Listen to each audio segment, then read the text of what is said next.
যখন আমার ফেসবুকের মনিটাইজেশন ছিল না, তখন কিন্তু ফেসবুকে কাজ করার অনুভূতি অনেকটা বেড়েছিল। কিন্তু এখন মাননীয় ফেসবুক কোম্পানি আমাকে মনিটাইজেশন দিছে, বাট ভিডিও ভাইরাল করতেছে না। আমি বলি মনিটাইজেশনের আগে ভালো ছিল, কারণ সপ্তাহ মাস 1-2 মাস পরে একটা ভিডিও হলে ভাইরাল হতো। কিন্তু এখন কন্টেন্ট মনিটাইজেশন পাওয়ার পরে ভাই ভিডিওতে যে ভিউ, আর ইচ্ছা হয় না যে ফেসবুকে কাজ করব। সমস্যা এটা আমার একার না, অনেকেরই। কারণ ফেসবুক ঢুকলেই শুনি ফেসবুক আপডেটে আছে। এই আপডেটে কি ফেসবুক তার জীবনটা পার করে দিবে, নাকি আপডেটটা শেষ করে ইনকাম সোর্সটা আরও বাড়ায় দিবে? অনেকেই কিন্তু আমার মতো মানে কন্টেন্ট মনিটাইজেশন পাওয়ার পরেও তারা কাজ করতে আর তার ইচ্ছুক না।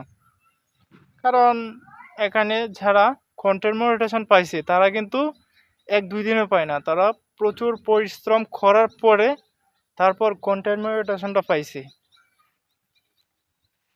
যাই হোক, যেহেতু যারা ফেসবুকে যারা কাজ করতেছেন, আমি আপনাদেরকে বলবো আর 1-2টা মাস কাজ করে দেখেন যে কি হয়। আর আপনারা যারা কাজ করতেছেন আপনাদের পেশাটা অবশ্যই ঠিক রাখবেন। অনেকে আবার ফেসবুকটাকে চাকরি ভাইবে নিয়েন না যে মাসের পর মাস আমি ফেসবুক থেকে স্যালারি তুলবো, এমন ধরনের পেশা কখনো ভাইবেন না। কারণ যারা বড় বড় ইউজার আছে তারা সমস্যা নাই, ফেসবুকটারে সেই হিসাবে নিলেও চলে। কিন্তু আমাদের মতো যারা কন্টেন্ট ক্রিয়েটর আছে তাদের জন্য আসলে এটাকে চাকরি হিসাবে নিলে চলবে না। অবশ্যই আপনারা যারা যে কাজে নিযুক্ত আছেন, চাকরি, ব্যবসা বাণিজ্য বা অন্য অন্য কাজে যারা লিপ্ত আছেন, অবশ্যই আপনাদের কাজগুলা প্রতিনিয়ত করে যাবেন। কারণ ফেসবুকে এখন ইনকাম নাই, এটা তো দেখতে আছেন। পাশাপাশি ফেসবুকেও কাজ করবেন।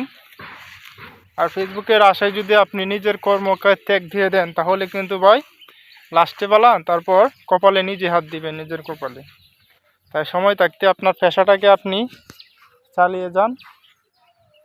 কারণ এই ফেসবুকটা এখন ইনকাম বলতে মুঠেই নাই। ঠিক আছে, সবাই ভালো থাকবেন। ভিডিওটি ভালো লাগলে লাইক, কমেন্ট, শেয়ার করে দিবেন। ধন্যবাদ সবাইকে ধৈর্য ধরে ভিডিওটি দেখার জন্য। আসসালামু আলাইকুম ওয়া রাহমাতুল্লাহি ওয়া বারাকাতুহু।